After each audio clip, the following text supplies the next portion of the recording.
Good evening, everyone. Welcome to week 10 of the DREF Financial Health and Wellness Program. I am Antoinette Rogers, Director of Programs for DREF, and we have been wonderfully educated and blessed over these last 10 weeks. Thank you for joining us and making the Financial Health and Wellness Program a great success. During each of our sessions, we have given away great prizes, and we want you to be on the lookout over the next few weeks for your special holiday gifts that will be arriving via email or in your mail. So be on the lookout for those. This week, we also ask all participants to complete a post-assessment. This post-assessment is akin to the pre-assessment, which you completed early on in the program. Your completion of this instrument allows us to measure your growth as participants from week 1 to week 10. So we ask you to complete the post-assessment, and the link for that will appear in the chat very shortly. Also, good afternoon again, good evening. We encourage you to look out for not only the post-assessment link that will be in the chat, but also coming to you in the next few days will be an evaluation link. And that evaluation link allows us to get feedback from you on the program and the speakers, the presentation and content, and so forth. So we encourage you to complete both the post-assessment, which is in the chat tonight, and the evaluation, which will be coming at the conclusion of this program. When you logged on, you may have seen a slideshow, and I must take time to thank the wonderful financial health and wellness team that helped make this program possible. We could not have done it without this team. I would like to acknowledge Dr. Lynn Richardson and her Wealth University team for the wonderful content and support offered to the program. I also want to thank our digital navigators, Tia Gilliam and Danielle Miles, who have been responsible for the PowerPoints and videos that you have seen over these 10 weeks. I also want to thank our technology assistant, Miranda Askew Brown, who has worked diligently on the assessments and the evaluations that you will receive. Also, our program coordinator is Barbara Mosley Davis.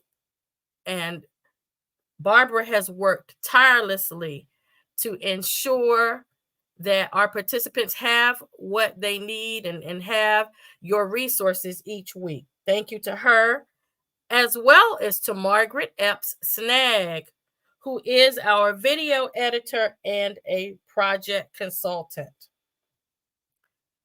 I must also thank the DREF staff who have worked behind the scenes to make things happen and to ensure that this program has been a success. I also would like to thank the DREF finance and accounting teams, as well as the DREF board of directors and Delta Sigma Theta sorority. It is my great pleasure to now introduce the executive director of DREF, Carla Green. She is the captain of this ship, and she will come to you now to bring you greetings and a few important words. Thank you, Carla. Thank you so much, Dr. Rogers, and good evening, everyone. Welcome to our final session for the 10-week Financial Health and Wellness series. Again, I am Carla Green, Executive Director of the Delta Research and Educational Foundation. On behalf of the board of directors, the staff, and myself, I thank you for joining us during our time with financial expert Dr. Lynn Richardson. Our ultimate goal during this series was to help you gain a better understanding on how to reach your financial goals, take advantage of opportunities, and provide you with the knowledge and flexibility to pursue your dreams. Before we begin our Q&A session, a little DREF history. Delta Sigma Theta Sorority Incorporated established the Delta Research and Educational Foundation, also known as DREF, as a 501c3 charitable organization supporting scholastic achievement, public service programs, such as the Financial Health and Wellness Program, as well as research initiatives, all focused on African American women, our families, and our communities. As a charitable organization, DREF is supported through financial contributions. Our promise to every donor is unqualified accountability and a plight to build stronger families and communities. As a 501c3 tax-exempt organization, qualified donors are entitled to a federal income tax deduction for every dollar invested in our charitable work. We value the trust you place in our hands and manage contributions efficiently. So I wanted to just put this out there. Feel free to make a commitment to invest in the work of DREF and join our legacy of donors who share a commitment to create possibilities and improve lives. There are several ways to give to DREF. Please visit www.deltafoundation.net. Also, please be sure to follow us on our social media platforms. Thank you again, and I will now leave you in the hands of Dr. Lynn Richardson.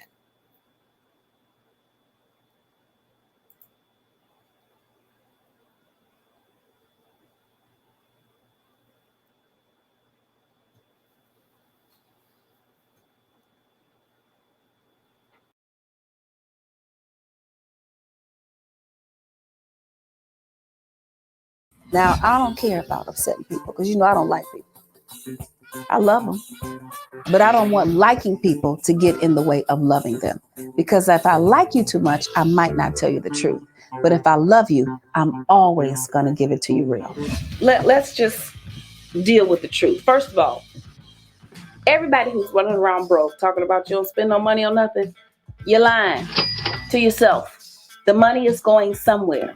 But what about using some of your hard-earned money to treat yourself? I tell women, if you go into the beauty shop every week, that's $50 a week, that's $2,600 a year, get you a ponytail. It's $12.99. You'll be rich. Bankruptcy, foreclosure, I wrote a bad check, this, that, and the other. Honey, don't come in here with no excuses. We are joined by author and financial expert, Dr. Lynn Richardson, along with rapper and author, MC Light. They are here to tell us and share details on their book, Your Man and Your Money. I generally do not advise that couples, even when they're married, buy things together. Because if you buy everything together and you have a financial setback, then everybody's credit gets ruined. Everybody goes down. So here to help us figure out the budget for our big day is celebrity financial coach Lynn Richardson. Welcome, Lynn.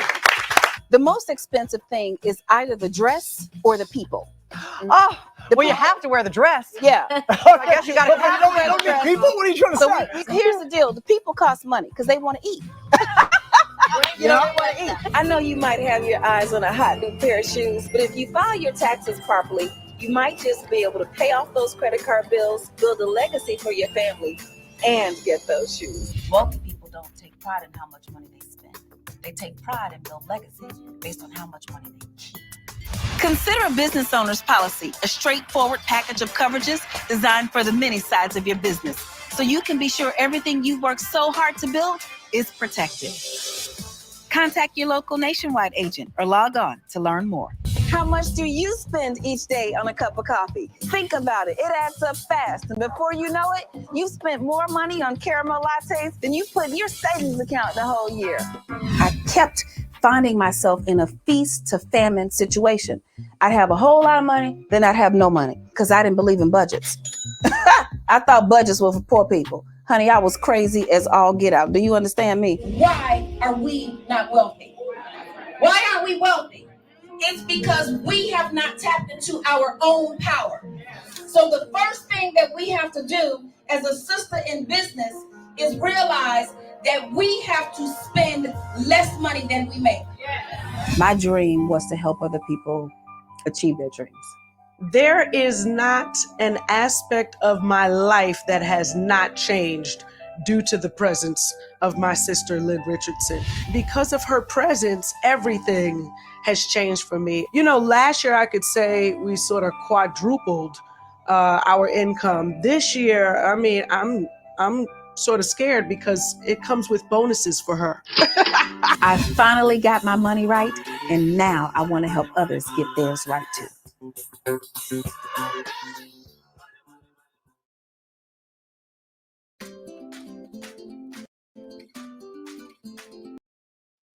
Okay, well, I am so excited to be here this evening.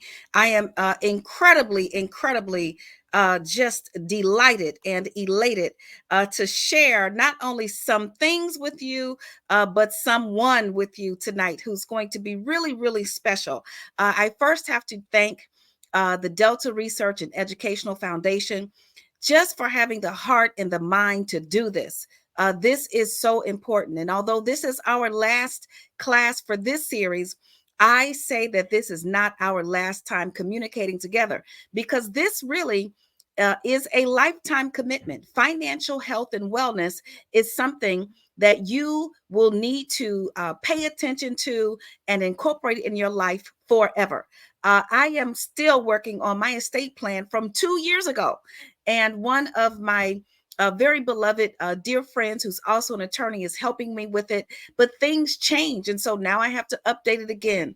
So just to remember that this is not a one-time organization, and this is not a one-time process. The path to financial health and wellness, we will continue on. I also want to thank the Toyota organization for your support.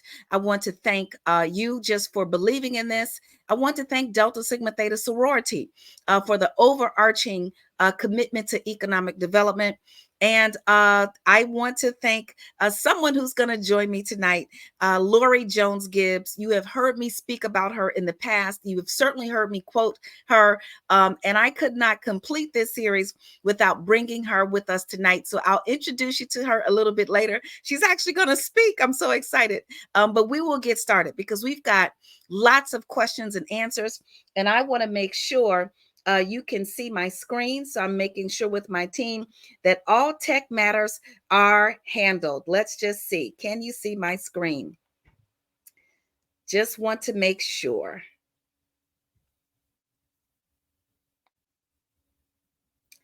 Okay. Can you see my screen? You should be able to see my screen. I've got it up here.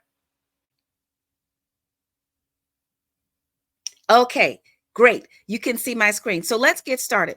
So what we've gone through, I'm going to go through this very quickly. This will only take 3 minutes or less.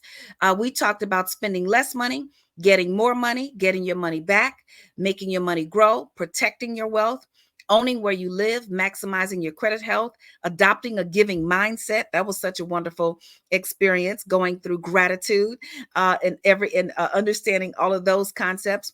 And then now we are here in our final question and answer strategy session. And that's exactly what we're going to do. I want you to remember that wellness is the act of practicing. That means practicing. That means you have to do it, repeat it over and over again. Healthy habits on a daily basis to attain better physical and mental health outcomes so that instead of just surviving, you are thriving. Stair step number 1 was to spend less money. Stair step number 2 was to get more money. Stair step number 3, get your money back. Start a home-based business. Everybody needs a home-based business. Stair step number 4, make your money grow. Stair step number 5, protect your wealth and build generational wealth. Every single person represented here tonight has the ability to create generational wealth. I started creating generational wealth when I was on food stamps. because you don't need to have any money to build wealth. What you need to have is a strategy to ensure that the wealth you are either creating right now or the wealth that you can create in the future will pass on to the people you love and or to the communities and causes that you love. So even if you don't have children, even if you don't have any family members, it's always a great idea to build generational wealth so that you can pass on what God has given to you to others. Step number 6 is to own where you live. If you are paying your landlord's mortgage, you certainly can pay your own. Step number 7, maximize your credit health. It's better to have credit and not need it than to need it and not have it. That is a quote directly from our very own Lori Jones Gibbs, who you'll meet tonight. Step number 8 is adopt a giving mindset. Tithe, give, stop hoarding, purge unnecessary material things. So we have some questions, and what I've done this week is I place the questions on the screen so you can see them as we go through them. So question number 1 was to please explain the debt to income ratio as it applies to filling out an application for a personal loan. This is a great question.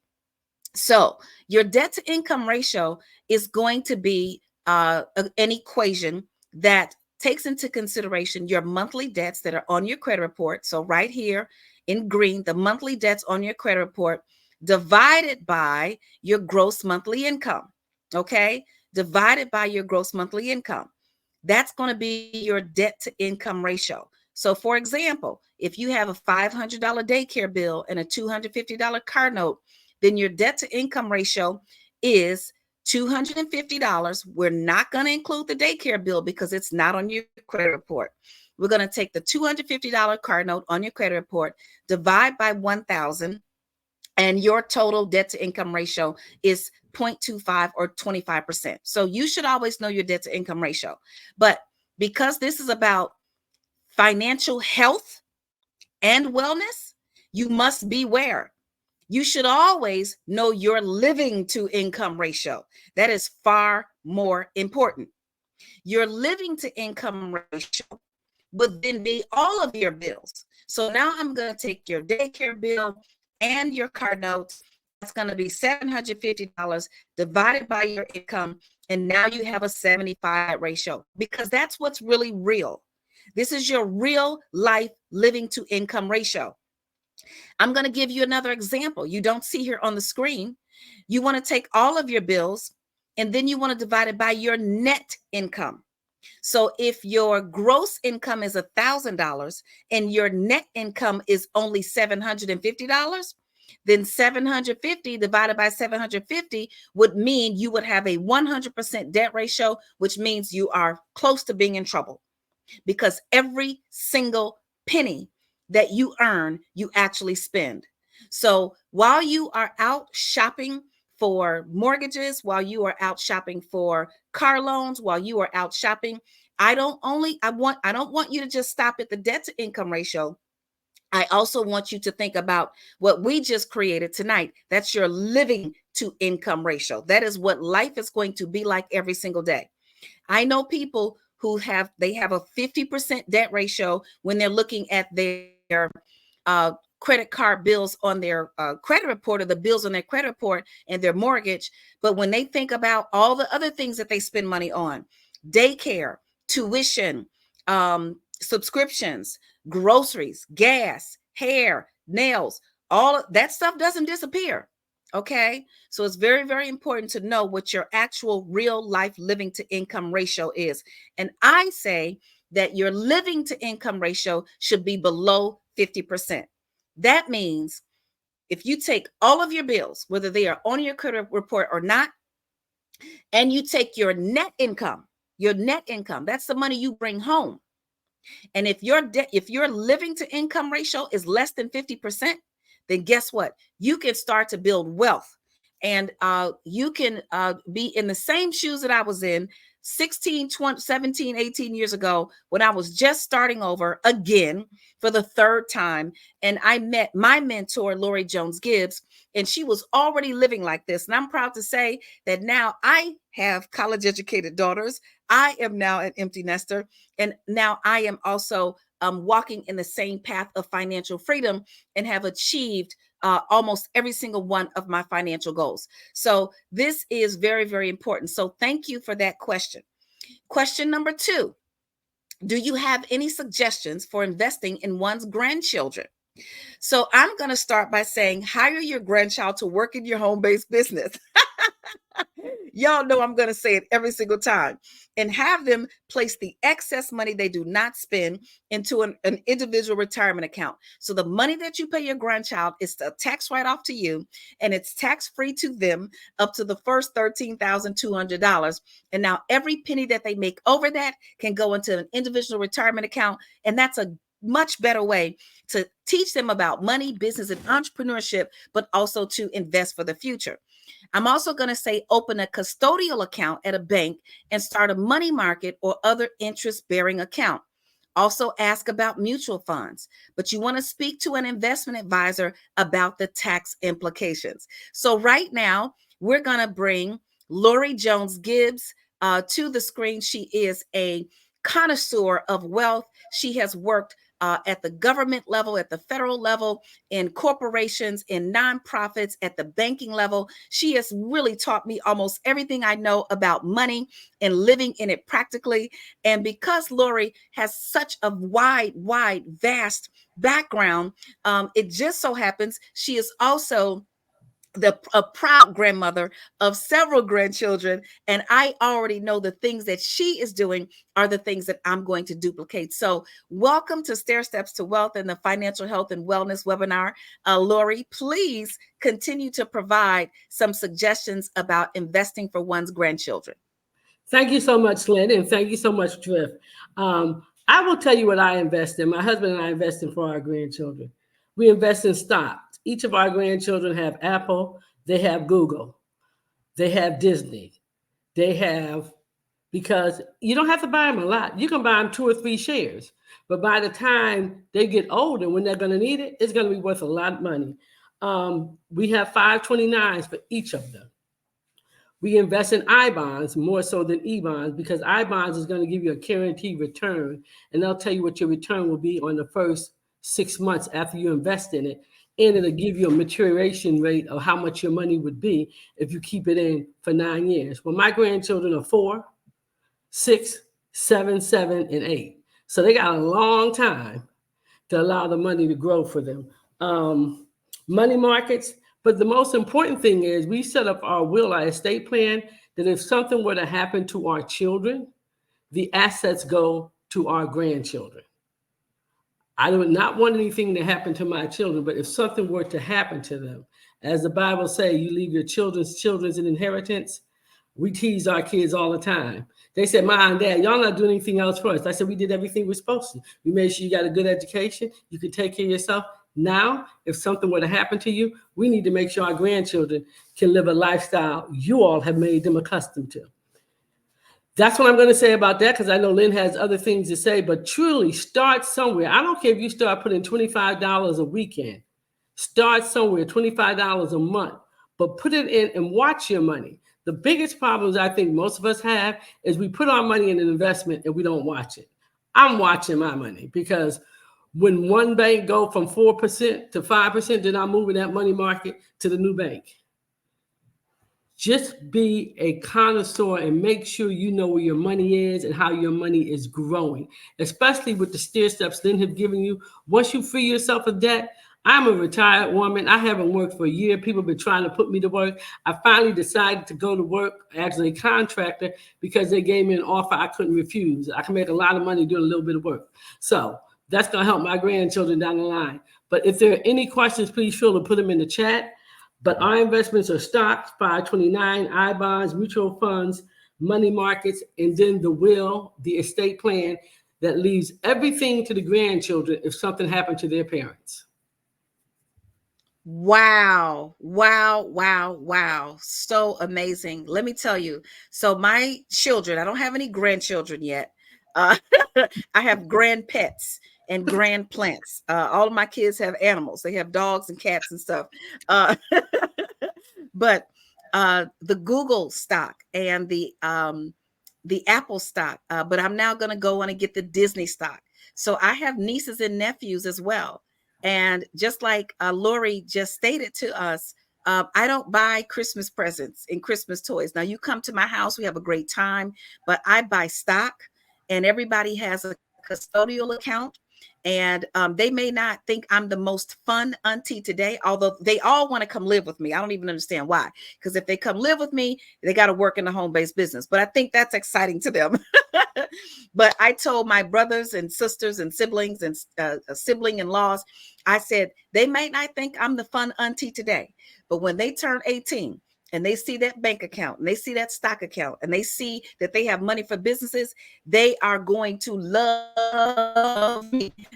Demetrius. So for those of you who have grandchildren, children, children, nieces, nephews, even sometimes siblings, cousins, we are a community that we raise our own. So those are some great tips. So thank you so much, Lori. And let we me will just hear say one more more. thing. Lynn, let me just say one Yeah. more thing. All those accounts are in the name of me and my husband for the benefit of our grandchildren. And we do that clearly because, our kids might be in love now, and I hope they have forever marriages. But just in case they don't, I'm looking out for my grandchildren. So make sure you manage the money that you plan on allowing your grandchildren to inherit. I have my kids cracking up. I said, y'all might run into hard luck and then want to borrow the money from the kids, say you're going to pay it back. Nope. I'm not allowing any of that. That's what I'm going to say. Absolutely. And that's why that custodial account. Right. So what we have now, we have custodial accounts for the young people in our family. And a custodial account is a very, very big deal. It's a very big deal. You can go take that money out if you want to.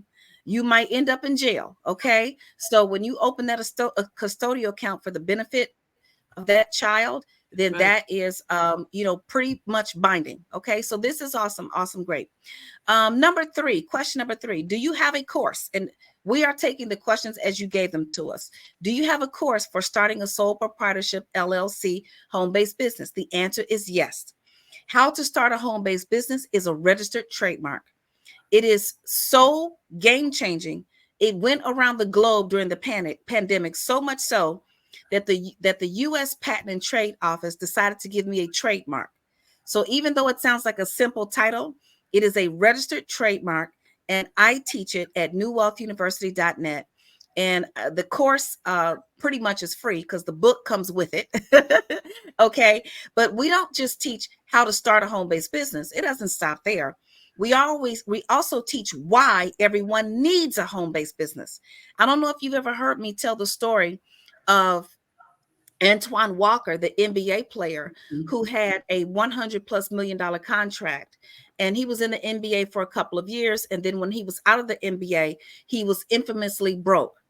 And while he was in the NBA, people thought, oh, he has so much money, how could he go broke? Well, let me tell you, if you have $100 million contract, you owe your agents and your attorneys probably 20%. So there's 20 to 30% gone.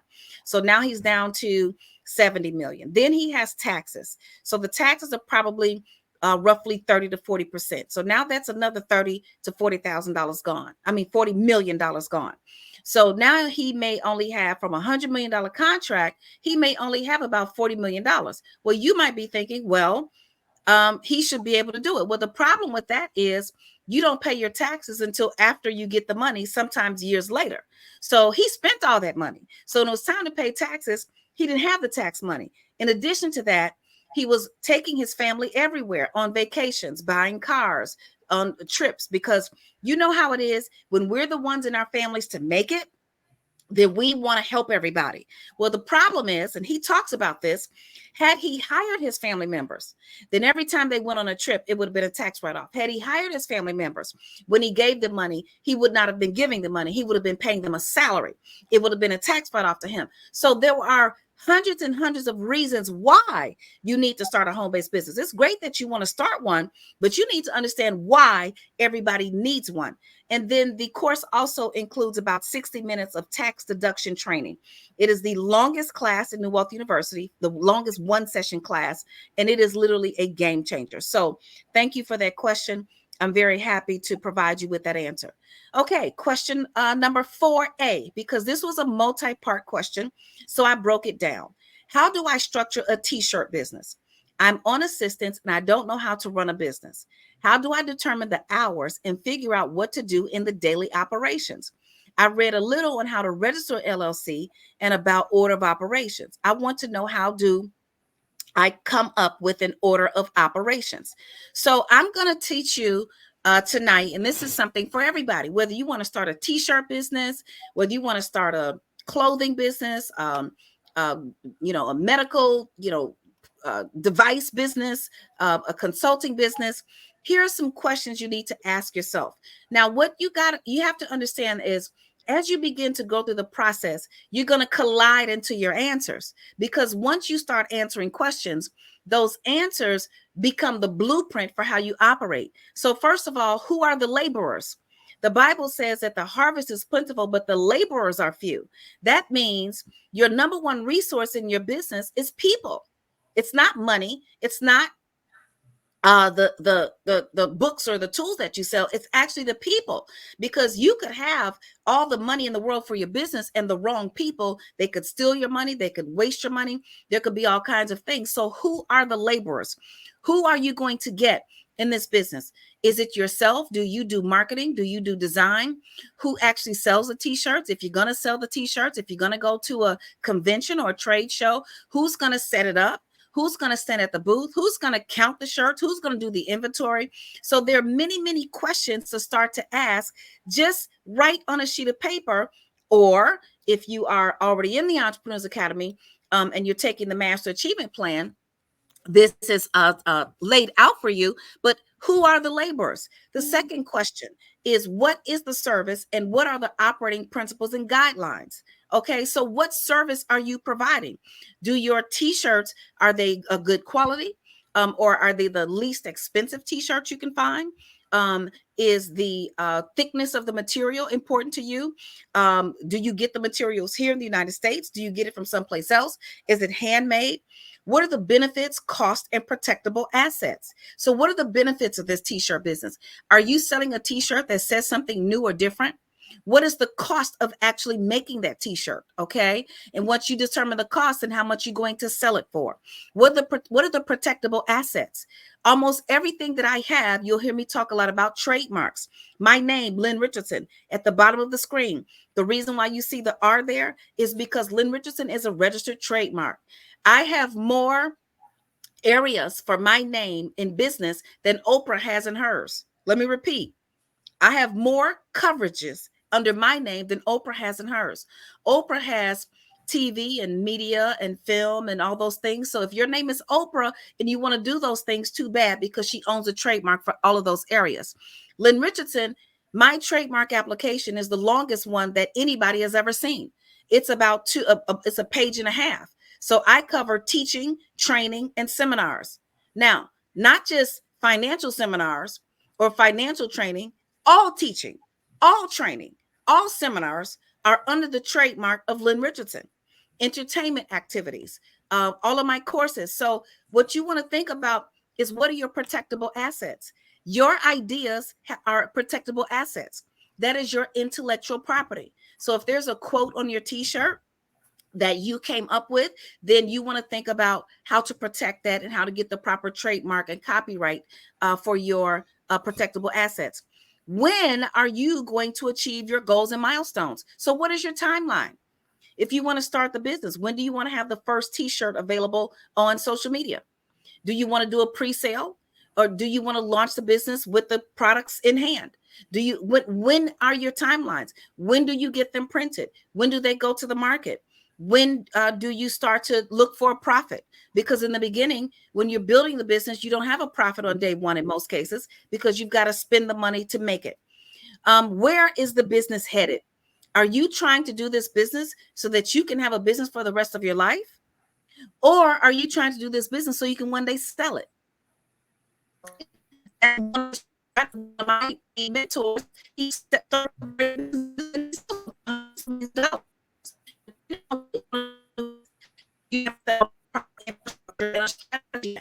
why is this important to you? Why? Why does it exist? Successful businesses provide a need. Successful businesses solve a problem. And successful businesses have the passion of its creator. Why is it important to you? For some people, they started a business in mortgages so they could make money. That's it. I started doing mortgages so I could help people. So my colleagues were making 10 times more money than me per loan. My colleague make $10,000 on a loan. I only make $1,000. Well, my colleague didn't care about getting repeat customers. I did. So why is this business important to you? The why is going to determine how you set up your business. How are you going to achieve your revenue and profit goals? Where can a plane go without a pilot? You need a strategy. You need direction. You need to understand if you do $1,000 in sales for the first 3 months, what is it going to take to get to 5,000, 10,000? If you are already doing 5,000 or 10,000, what are your forecasting projections telling you about what's going to happen in the next 6 to 8 months? Is your industry going through something that will cause your supplies to be depleted? You want to think about all those things. You also want to study to show thyself approved. I know that we're frustrated. I know we're in a pandemic. I know things are happening. I am right now on a hip hop cruise in the middle of the ocean, and I was determined to get here no matter what. You never know where you're going to be. You never know where you're going to set up. So I had to go through extra steps. I had to spend more money to make sure that I had adequate information and connectivity to be able to even speak to you tonight. So how are you going to get there? Your network determines your net worth. If you have 5 broke friends, you're going to be number 6. If you have 7 broke friends, you're going to be number 8. If you're around 8 broke businesses, yours is going to be number 9. So you want to surround yourself with people who have been where you are trying to go and who don't mind helping you. One of the things I say all the time is I want as many people doing as well as me as possible. As a matter of fact, I want you to do better than me. Then you can invite me somewhere. Okay? So one way that you can start to get all of this knowledge, and there are many different ways, but you can join the Entrepreneurs Academy. It's $100 off today. You don't need to do anything. But throughout these 10 weeks, you've asked me so many questions, and there are so many layered answers to each. I would be remiss if I did not share with you what I share with the world. And there's a whole academy to teach you these things. And you get a whole bunch of great stuff to go along with it. So thank you for that question. Now, the person who asked question 4A also asked 4B. How do you do taxes? I'm going to say speak to a tax preparer or take a tax preparation course. I don't do taxes. I'm much more interested in making sure that I understand my tax deductions. So I don't know how to fill out all of those sheets of paper on a tax return. But what I do know is how to play the game. And I tell everybody, if you want to learn about tax deductions, learn the rules of the game and play the game by the rules. Live your life like a business. I don't take vacations. I take business trips, and then we do fun things when I'm done working. I don't care where it is. This is a business trip I'm on right now. I was just in Bali. That was a business trip. I'm going to go to Cancun in January. That's a business trip. Everything I do is a business trip. And because the kids work for the business, the husband works for the business, everybody works for the business. When we go, my daughter's graduation, that was a business trip. We sat down, we discussed business ideas, we discussed people's strategies. And yes, we got to have some fun by the beach, and we hung out at the pool. Okay, so I live my entire life like a business. I encourage you to do so as well, because the difference between you and I, you're spending the money and it's gone. I'm spending the money and I'm getting it back. And I don't know about you, but if I can get some money back that I already spent, that's what I want to do. So that to me is the most important thing about taxes. But of course, if doing taxes is one of the business or income streams that you'd like to pursue, then take a tax preparation course. Document everything, keep receipts, and use your master business and budgeting journal to keep good records and to stay motivated. So that business and budgeting journal, it's got motivational daily reminders, all kinds of tips, but it also qualifies as a tax diary. So if you were ever in an IRS audit and you are recording your personal and business expenses in that journal every single day, if you had trouble documenting something, you could go back, because an auditor will treat a tax diary almost like it's the truth. Now, you can't just go running up and putting everything in there at the last minute. Actually keep the tax diary and make sure that you are documenting everything. Okay. You can also get the book, Get Your Money Back, Tax Deductions You Never Knew About. There are hundreds of tax deductions in there. Now, this was a separate question, but I think it came from the T-shirt business. So I'm so happy. I'm just so thankful for whoever submitted the question, because what you're telling me is that you're really serious. I want to do a T-shirt business, but I don't know what it consists of. Where can I get a mentor to help with that? Reach out to the Small Business Association in your city or the local Chamber of Commerce. Also, study other T-shirt businesses and duplicate their success. Do not infringe on their trademark, but duplicate their success with your own style.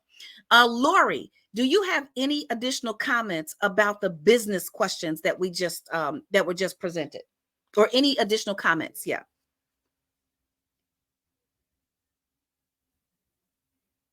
Okay, so we're going to continue on. At any time, Lori is more than welcome to add more comments. And we've worked together for so long, she can just jump right in. Number 6, how do you apply the 10-10-30-50 rule when you're living check to check? Start. That's how you do it. Just start. Put 10% aside for giving, 10% aside for saving, 30% cash on a separate debit card for your incidentals, and 50% for your bills. Now, you might do this today, and then tomorrow something might come and sweep it all away. I'm going to say start anyway. Do the best you can. The next thing, eliminate all unnecessary expenses. You don't have to, you don't need that subscription anymore. You don't need that gym subscription anymore. You can go walk outside or run or walk inside or get a video. Okay, if it's too cold outside. Think about all those things. You have to really start to eliminate and subtract things that are holding you back. You may have to do the 10-10-20-60 or some other combination. Okay, so you may have to only do 20% for your incidentals and 60% for your extra income. All roads lead back to a home base. Okay, whether you need extra money or whether you need to get your money back, all roads lead back to a home base business. As Lori said, she was out of retirement and they kept offering her opportunities, and she's got a consulting company and she does things. Everybody needs a home-based business, okay? And a reason to have more income and less taxes and more opportunities to get your money back. Number 7, how do you start paying your delinquent accounts to get out of debt? Minimize your expenses so you have some extra money, okay? So minimize your expenses, you've got some extra money. Let's say you've got an extra $200. You're going to take that $200. You're going to start with the smallest bill first. Divide the total bill into monthly payments. So if you have $1,000 delinquent debt, divide it into 5. You've got $200 extra dollars, and then pay it off. You'll be done with that in 5 months. Now, keep finding extra money, but don't stop with the $200. Take the $200 plus your extra money. Take all of the money that you were paying on that bill plus any extra money you have and pay off the next smallest bill. Keep doing that. Keep finding extra money. So now you may have the $200 that you started with on bill 1. Now you've got an extra $25. Now take $225, put it on the next bill until it's paid off. Keep doing that until you cross the finish line. Okay. Thank you for that question. The next question. Hey, Lynn. Yes. I wanted to go back. For somehow I was muted. I have 2 quick responses. Yes, awesome. I went back to that page. Excellent. Okay, one was I want to start a business. One of the biggest mentoring networks to consider is an organization called SCORE, SCORE. It's the nation's largest network of volunteers, of former expert business mentors. This is what they do, and they do it as volunteers. And there's generally one in just about every city, but definitely in every state. That you can have from CPAs to lawyers to technology gurus, but these are people who have been very successful in any business you can possibly think of, and they look to mentor people to help them. Lynn was saying, she was just talking about debt. One of the things that I found over the years is you first need to confirm that the debt is yours. Because if you're a junior with the last name Jones, Smith, Williams, or Johnson, you might have your daddy stuff or a brother stuff. So first, make sure that the debt is really yours. And then, as Lynn said here, make sure when you're making the payments or making any agreements, don't make agreements that you know you can't stick with. If they tell you they need $150 a month, all you can pay is $50 a month, you keep negotiating until they give you that $50 a month, because no need to keep putting yourself in a worse situation.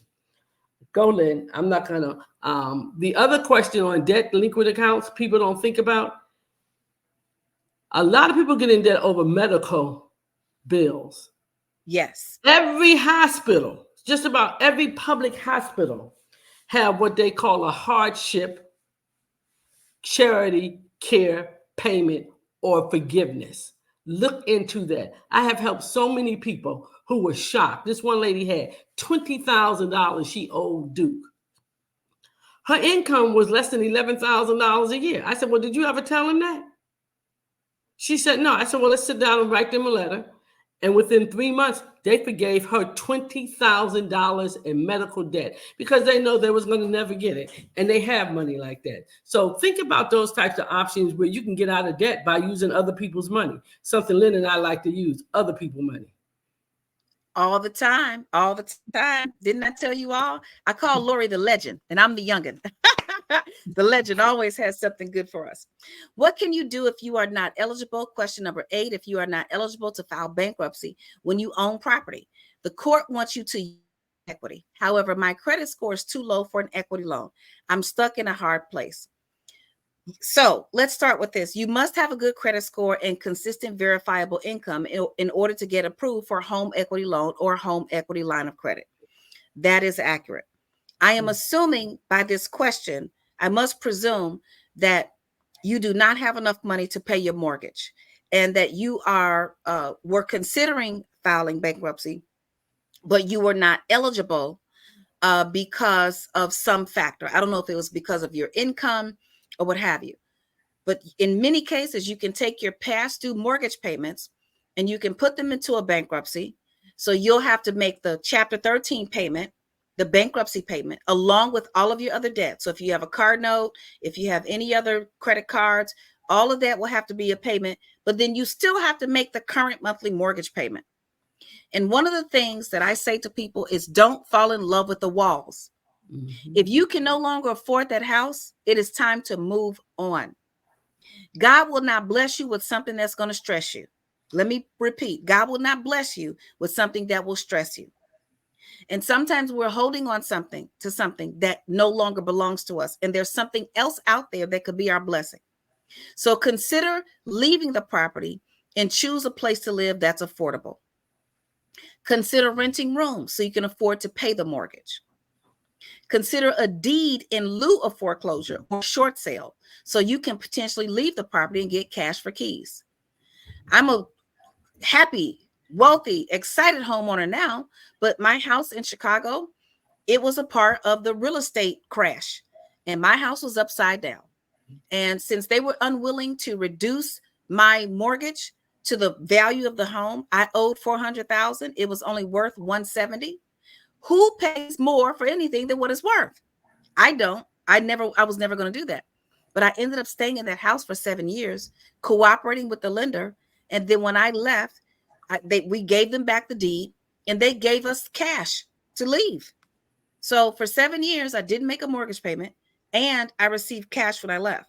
Now, this is not something that I'm telling you to do haphazardly. And it's certainly not something I'm telling you to do intentionally. I was left with no choice. I went through NACA, every single home program. I tried, but the real estate crash of that magnitude was very new to the world. In fact, many people's servicing departments quadrupled in size. So I went through that process. But know that if you are in bankruptcy or facing a property that you can no longer afford, that you don't have to stay stuck there. Of course, I would always say start a home-based business to earn extra income. Okay. And I just want to make sure they heard one thing you said, Lynn. You can take advantage of those things. A lot of it is about timing. The financial industry wanted to at least get something. When that housing crisis hit, and we had what we call people were buying and dumping. Some people were dumping their old home and buying a new home that cost less than a $400,000 home. Financial institutions said, we don't want a total loss. So they were more willing to work and do those types of deals that Lynn just said to you that she did. Timing is a mechanism. But one thing I've always said, and Lynn have always said, Don't wait till it gets too late. Keep talking to them. Document when you talk to them. Keep your journal. Write down who you talk to, what date and what time. Because when you and follow up in writing, when you do that, they know you're serious. But don't just say, hear that what the comedian said. Oh, Wells calling me. I'm not answering that. No, pick up the phone and put yourself in a better situation. As the kids say, don't be scared. So amazing. Oh my goodness, Sora Gibbs, and she is my Sora, everyone. Lori Jones Gibbs, everyone else. I wish we could do this again and again and again. Maybe we'll have to bring you back live online to get some more of these questions answered over the holidays. Always a pleasure to have you.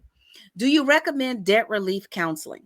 Well, yes. However, be cautious about debt consolidation companies because they do not provide legal protection. I cannot tell you the number of people who have gone to debt relief counseling or debt consolidation counseling, and they have combined all of their monthly bills only to find out that the creditor is still reporting them late because the creditor is not getting a whole payment every month, only to find out that their credit is being ruined. These companies, in most cases, do not provide legal protection. So if you are going to seek debt relief that includes consolidation, then a Chapter 13 bankruptcy is a debt consolidation plan that also provides legal protection. So let's say, for example, you've got a credit card in there for $10,000, and you've also got a mortgage and a car note. When you go into a Chapter 13 bankruptcy, they're going to consolidate all of your debts, your past due mortgage payments, your car note, and everything. Then they're going to pay these debts off in the order of importance. First, they're going to pay off the mortgage. Then they're going to pay off the car note. Every single month when you make that payment, they're giving a little bit of money, the bulk of it first to the mortgage company, then the second big bulk to the car note. That credit card bill might be last. And even though you owe $10,000 on that credit card, when it's all said and done, they may only get $2,000. But your credit report will be wiped clean, your bankruptcy will be complete, and you don't have to worry about them coming to sue you. So yes, I recommend it, but I also recommend if you are signing anything that is a debt consolidation, that you speak to an attorney. To add to that, Number 10. Let me add to this real quickly. Yes. Just know which type of debt just make sure you know what debt relief program you're in. Are you in a debt consolidation? Are you in a debt settlement? Are you in a debt forgiveness? Those are all different types of debt relief programs. And what Lynn said, when you start dealing with debt counsel, remember, they get paid to help you. I'm a firm believer with what you've been taught here with Lynn. If you use those tools and use some of the standard letters she have in her deck, you can get this done with your own persistence and confidence. But do know when you think about debt consolidation, think about the debt relief program that's for you. Is it a settlement? Is it forgiveness? Or is it simply consolidation? Know which one's best for you. And that'll be another class. Lynn will give you more Excellent. detail. Debt relief. Yes. That's excellent. Debt relief, debt counseling, debt consolidation, and debt forgiveness. All different things. Excellent, excellent. Number 10, I've watched 4 financial experts, in quotes, on YouTube who claim it's a mistake to pay off old debts that are already in collection. Is this true? As far as I'm concerned, it is always a good idea to pay those you owe if you can. I am never going to be in agreement with trying not to pay someone that you owe. It doesn't line up. Remember when we talked about maximize your credit, treat your creditors as you'd have your debtors treat you. That's how I feel about that. Now, I know lots of people get away with it and they wait 10 years and 20 years. But I just think it's always a good idea to pay those you owe if you can. However, do not reach out to old creditors until you have the ability to pay. Okay. So you might be feeling excited today, but you may have a debt from 2010 and they're not calling you. If you don't have the money to pay them today, don't call them today because they're going to start harassing you again. And then you'll be even, more frustrated than you were. So whether you are considering bankruptcy or at some point you're going to deal with those debts, just be sure that when you do communicate, you have the ability to pay something. That's right. That's right. Number 11, How do you strike a balance between working hard for multiple streams of income versus a hustle culture that leaves us burned out and can affect our mental and physical health? I have to say this because not only am I a wife, a mother of 3 children, a minister, an ordained minister, I completed seminary, who runs multiple entertainment firms, and now I am responsible for all of the global affairs of the biggest hip hop legend in history. You still have to understand the difference between balance and harmony. Lori watched me when my children were young and I was out grinding. I couldn't go to every cheerleading competition. I couldn't go to every cheerleading practice. I couldn't go to everything. I had to make a choice. But I did not have balance, but I had harmony. My husband stepped in, he combed hair, he took them to class. My mother-in-law cooked meals. We had a team, and even the kids. I said, we are a basketball team. I might be the point guard scoring the points, but dad is the center and you are this, and nobody's on the bench. Okay. So you can have it all, but not at the same time in the beginning. The problem is some of you are feeling guilty because you can't do all the things that quote unquote the books tell you you should do, or because you can't do all, because you can't cook breakfast every single Saturday morning or every single. Listen, my kids used to come in my bedroom at 6 a.m. on a Saturday talking about they were hungry. I said, go to sleep. You won't know you're hungry if you sleep. You will not know you're hungry if you sleep. Okay? Because these same kids could not get up at 6 a.m. Monday through Friday to go to school, but you want to get up at 6 a.m. So I did not feel guilty for not cooking at 6 a.m. They learned how to make cereal.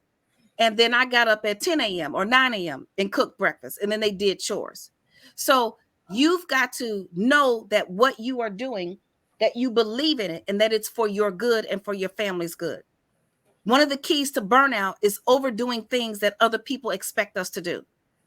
And I have to say no all the time, because I know the level of peace and the amount of sleep I need to be healthy.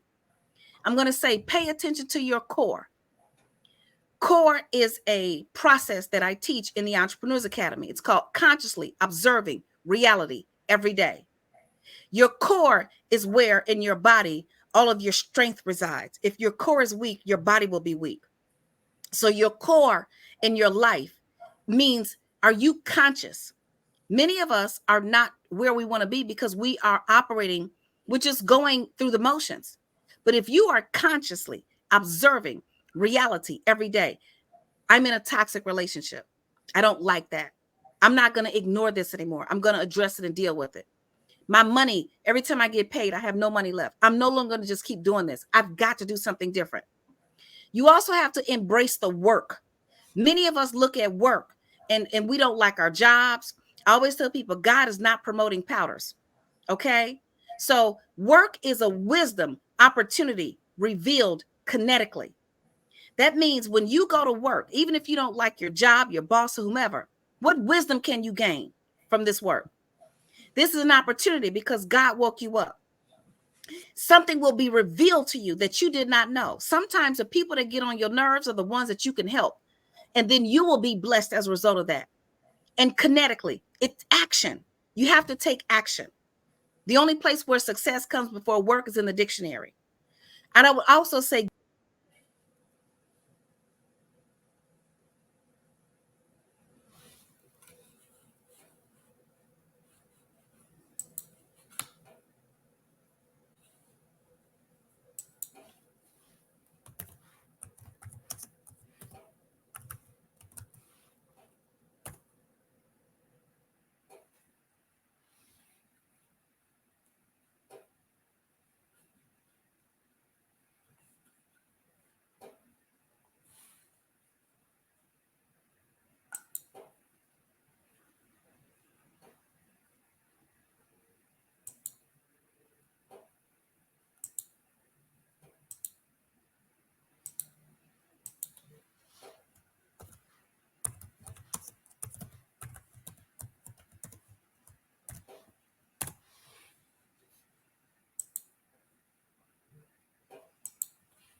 Hello? Is anyone there?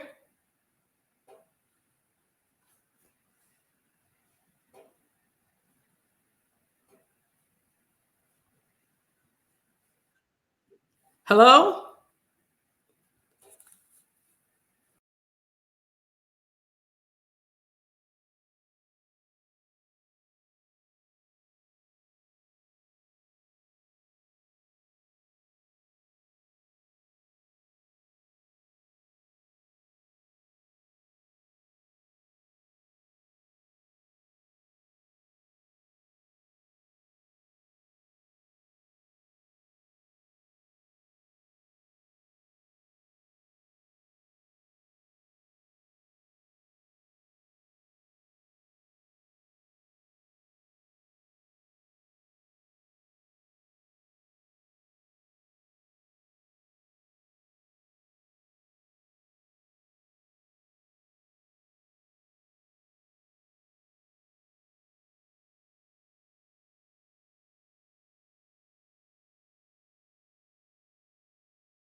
Hello? Hello? Hello? Hey, Lori, do you have the we're just having some technical difficulties. Do you have the slides to ask the questions? If not, we have questions from the comments. I have she stopped at what? She was on number 11? Yes. I can answer any questions people want. If you want me to go, if you felt comfortable that number 11 was answered, we can go to number 12. Okay. Do you have them there? Screen? Could you put them? I do not have them on the screen. I have them on my phone so I can see the questions and answer the questions. If you have them to put on the screen, that'll work. Oh, Virgie says she has the PowerPoint, so she can put the PowerPoint up. Yeah, could you share that, Virgie, please?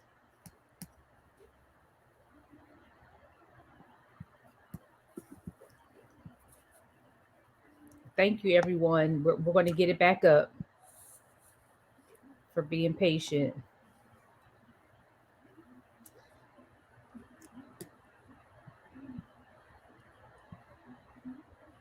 Technology is great when it works, you know. Yes, it is. So that's why we have to be prepared.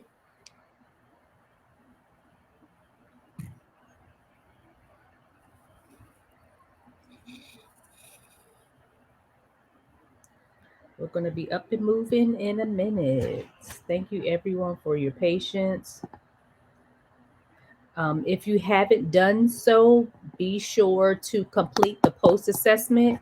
We just added the link to the chat again. Yes, Yolanda, this is real life live. Absolutely.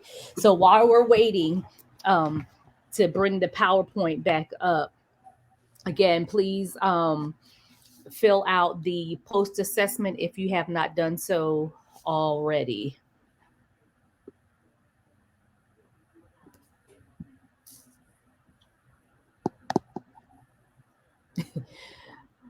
Thank you, Shirley. Shirley said we don't need the PowerPoint. You can just read the questions. Yeah, well, you can read the questions and we can go with the answers too. I mean, it was question 12. How beneficial are the fixed income instruments and which would you recommend? Again, I am married to a CPA who's also an attorney. And when you get questions like this, I often say, please check with your investment advisor about annuities and other fixed income instruments, which can provide you an income for life. You do want to have a lifetime income. And there are instruments when you start early enough that you can do that, from different types of annuities to even your own 401k plan at your job or your 403b at your organization. The key there is making the commitment to continually to make an investment. And those are key things that I always tell people. Never stop. It's never too late, but start somewhere. I tell you, There are many instruments out there where they can, what we call it in the industry, make sure your money outlives you. That's your ultimate goal. My biggest fear was always being old and broke. So I was diligent about making sure I put away money and into tools that were not high risk. The older I got, I moved away from riskier type of investments. The younger you are, the more you can risk the market. But when you're getting close to retirement, you probably need to be more close to fixed types of investments that's going to protect you. But again, whatever you do, talk to a tax advisor and or a CPA. Next question. The question was, after age 60 and close to retirement, is it best to open a traditional or a Roth IRA? I think you need to understand what they are. A traditional IRA, you don't pay taxes now. You pay the taxes when you start to withdraw the income, usually after you're 70 or whenever you retire, you need that money. But you can't start taking it before 59 and a half without a penalty. That's what you need to clearly know. A Roth IRA, you pay your taxes now, but the money grows and you do not pay taxes when you withdraw the income. So again, this is when you look at your own personal situation.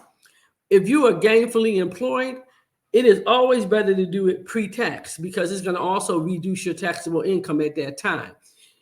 It's a general thought that as we get older and when we retire, we're on a fixed income. So our tax obligation is less when we're on a fixed income when it's time for you to withdraw it.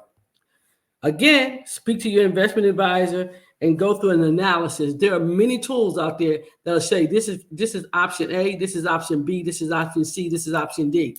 Make sure you get the option that's best for you and then follow it up with a trusted advisor. It is very key to make sure when you're investing your money, you want to get a return.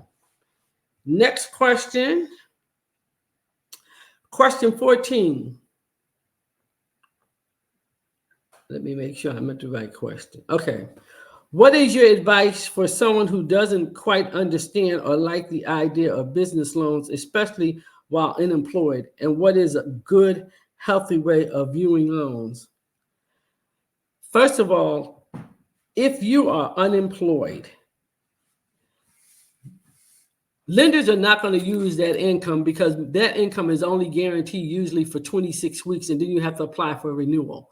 Lenders generally want to make sure you have at least 2 years of income that's guaranteed before they include it in anything, and they'll generally try to set your loan up to make sure it matures if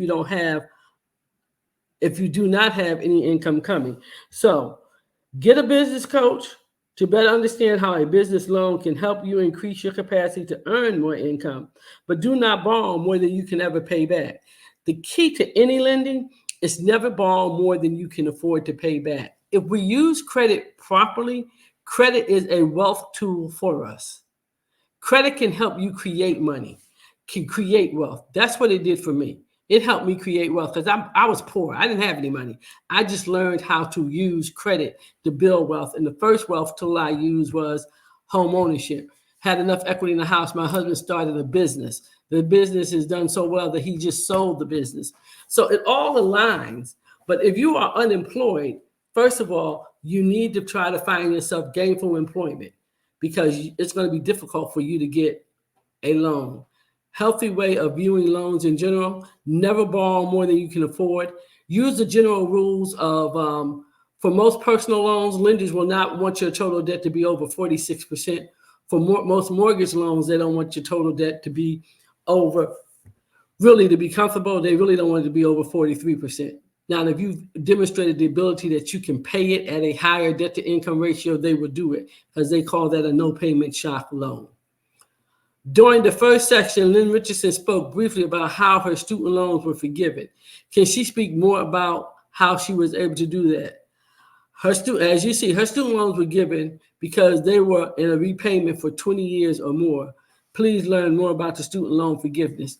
There are a number of student loan forgiveness programs out there, and there are programs that can be tied to your profession. So, for example, if you are an educator and if you are willing to teach in some urban cities or in some rural communities for X number of years, mostly for educators, it's 5 years, 4 to 5 years, then they will forgive all your debt. There are also forgiveness programs for those who go into research because America doesn't have enough medical researchers, that they pretty much give you loan. They give you grants for free to go to school to do that, and a way of trying to keep the brain trust in America. But look up student loans, mortgage loan forgiveness, and cancellations. But also think about what your loans are, and they may be able to be forgiven even if they're not a student loan. Again, there's so many tools out there, but I'm going to stick to Lynn's answer right there. Next question. Do we have another question? Virgie? I think we're done with the questions. But I wanted to go back to the previous 2 slides so that when they do this when people watch replay, they can see the slides, if you don't mind. Sure. Okay.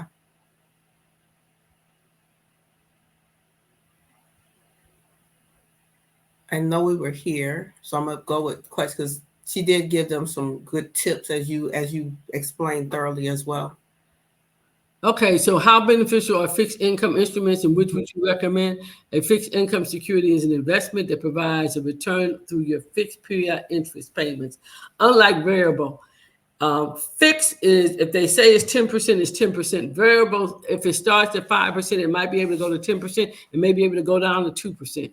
Some are short term, some are long term. I'm a firm believer in treasury notes because the government generally guarantees those. You have T-bonds. I spoke earlier about I-bonds, and there are E-bonds. The good thing about, one of the questions was, how do they obtain an I-bond? Oh, actually, you can go to the Treasury. Go to treasury.com. Go to treasury.org, and it's listed there. They list all the bonds that they have, and they actually tell you what the current rate they are and what the duration period is. So when you invest in them, you actually know what you're investing in and how much. And I'm gonna go to the next chat question. It was like, you also spoke about the 529 plans that you had for your grandbabies. Yes. What's the question? The question was explain it. Oh, explain it. Oh, okay. 529 is a plan that you invest money for your grandchildren's education. Mostly every state has them.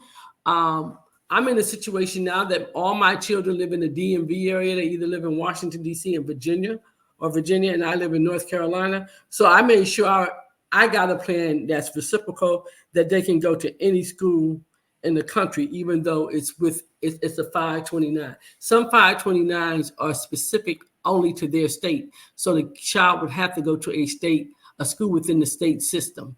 Oh, wow. It doesn't have to be a state school, but it has to be in that state. So if it's in Maryland and you have a Maryland 529, they would have to go to a Maryland school.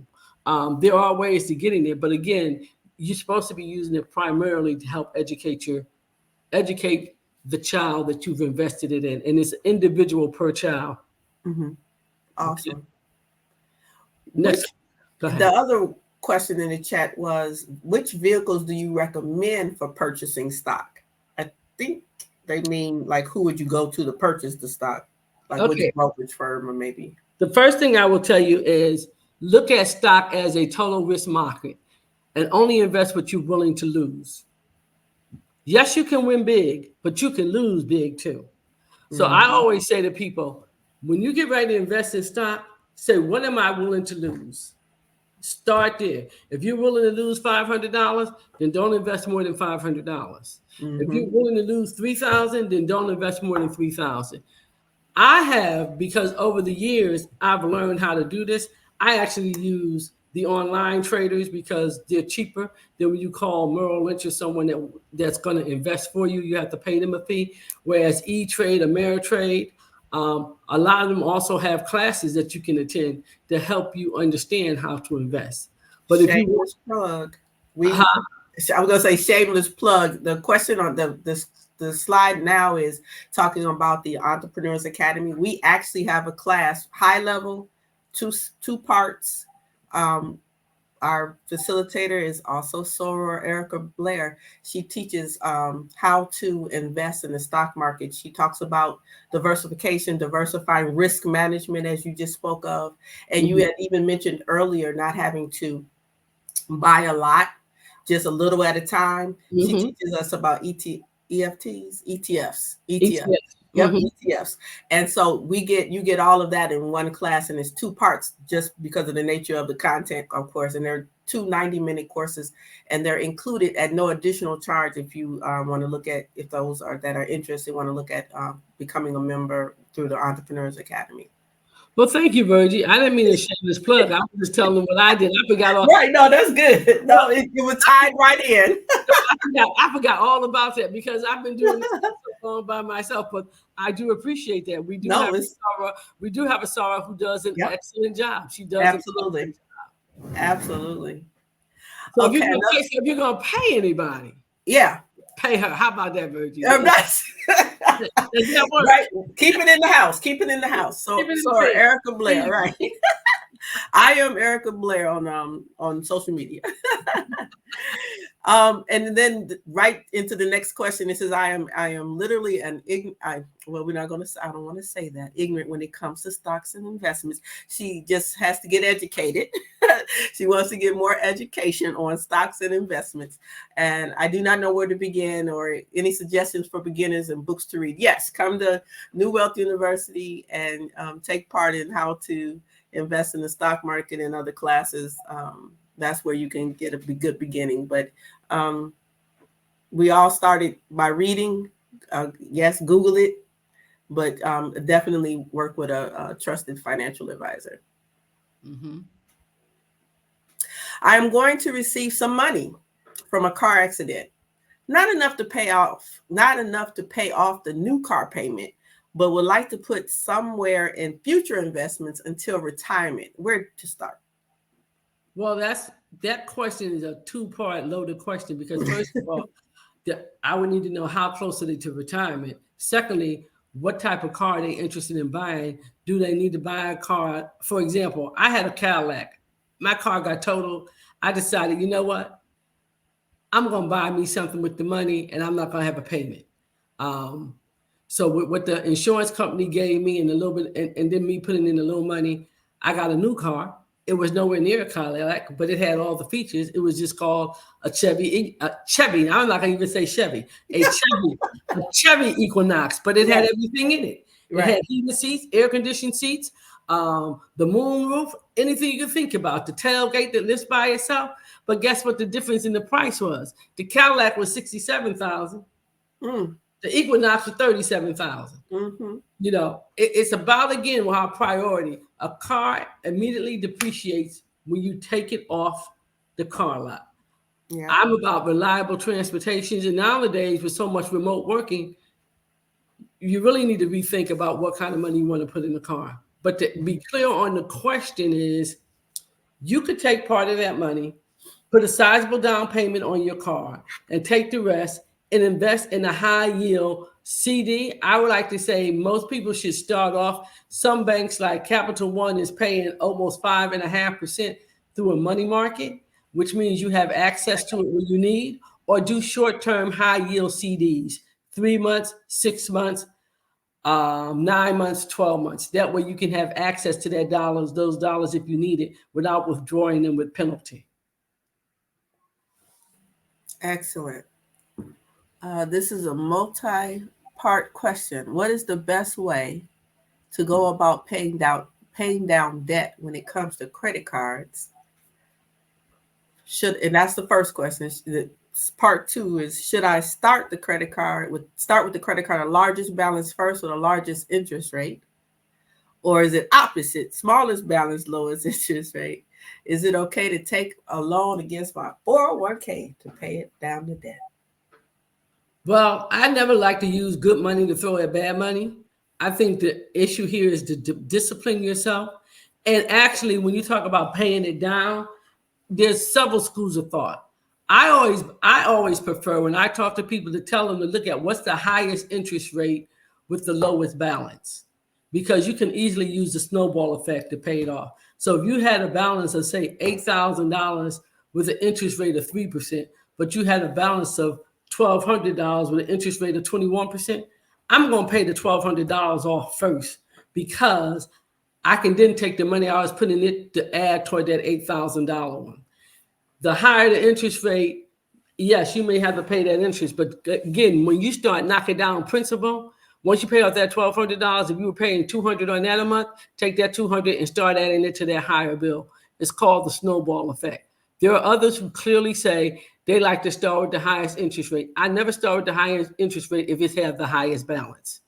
I always stay with the lowest balance with the lowest interest rate because it's just quicker to pay off. And I got a note here that I guess we have 10 minutes. We got to wrap up. So okay, we got 3 more questions. Go ahead. It's 4, but the last one is really simple. I think they're talking about the SCORE website. But can attorney fees or for settlement be tax deductible also in a money settlement text? I'm going to say check with a tax advisor.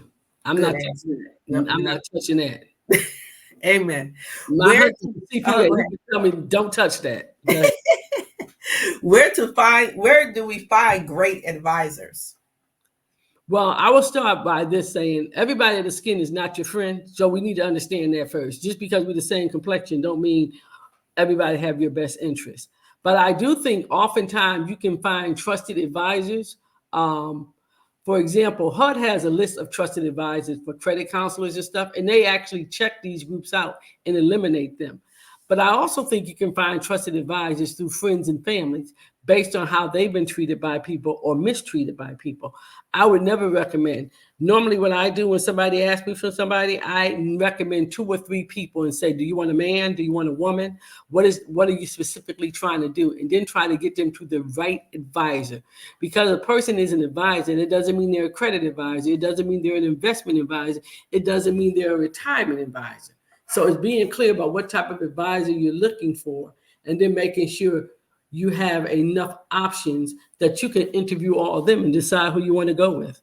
Be selective. Just because you need help doesn't mean you don't have the right to choose and be selective. And then lastly, what is the business mentor? I'm sorry, what before that? Do you advise a senior citizen to do an annuity after the age of 75? Well, I'm 67 and I'm not doing annuity at this age. Again, that's one of those questions depending on what your personal financial situation. Annuities generally, they are tied to go 10 to 12 years. So if you're 75, to get your greatest return on annuity, they're going to tie your money up for at least 10 years. Okay, you may live to 85. That would be a great thing, but there's no guarantee. But your heirs can get it. Again, when you look at annuities, think about the instrument and think about the term, and then make sure you understand what the penalty is. I know a lot of people are turned on with annuity because they say, just for signing up, we're going to give you 20% bonus. Well, that 20% bonus is tied up for X number of years, and they start allocating it annually depending on the term of your annuity. Awesome. And then the question is, what is the business mentor website again? SCORE. Just put in SCORE, SCORE. I'm gonna look it up for you right while I'm on the phone, so I can give you I can put it in the chat for you. Awesome. And then one popped in: can we reinvest money that we have taken from the annuity? Sure, you can. There's nothing that says you can't. Again, what do you want to invest it in? Because sometimes when your annuity matures, you're not ready to take all that money. Remember, in our country, once you start taking your like I haven't taken any of my 401k plan, but when I'm 70, 72, if they pass a new law, I have to start taking a disbursement. Mm-hmm. So again, go to a tax advisor to make sure you know when you have to take a disbursement, which is why it's a lot difficult to do an annuity at 75 because you're supposed to start taking your money out. All right. It has been a pleasure. Those are all the questions that we have from the. Well, I thank everybody. I know you all have had a fantastic 10 weeks with my girl, Lynn Richardson. We go way back, as she said. I'm happy to have been a part of this evening and will make myself available anytime. like Lynn and I say, you know, I retired. I've had a great year last year doing absolutely nothing. I just decided last week to enter into what I call a work order contract. I do the work, they pay me, but it's on my terms. I'm not going to anybody's office. I say all this to say, plan your money or your money will plan you. You want to get to the point that when you are my age, which is 67, you have options. You have options as to whether or not you have to work or you want to work. That should be your ultimate goal. You should have the goal of saying, hey, after I have worked 50 years or 60 years, it's time now for me to have fun. It's time for me to travel. It's time for me to hang out with the grandchildren. It's just time for me. It's me time. And I'm going to turn it over to Dr. Antoinette Rogers. Hey, Soror Lori, thank you so much for a wonderful session. Thank you, Virgie Bully, and everyone from Dr. Lynn's Wealth University team. You know, I am a bit sad because we have become family over the last 10 weeks. And yes, we are now winding down the last few moments of this wonderful series made possible by the Toyota Foundation, sponsored by the Delta Research and Educational Foundation. I'd like to remind you to please complete the post-assessment so we can measure your growth as a participant from week 1 through week 10. Also, coming soon, you will receive a link via email to complete the evaluation.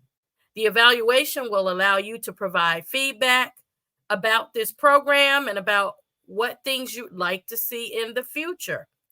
So for now, I'd like to say good night and farewell, but it's not goodbye because we hope to see you soon. Please follow DREF on our social media platforms and visit our website at www.deltafoundation.net. Thank you all for a wonderful 10-week session. Participants, you are the heart of this program. We thank you for being here. We encourage you to share the recordings with your family and friends. Those recordings are found on the DREF website and on the DREF YouTube channel. So until next time, this is Antoinette Rogers, Program Director of DREF, saying good night, thank you, and see you again soon. Bye-bye.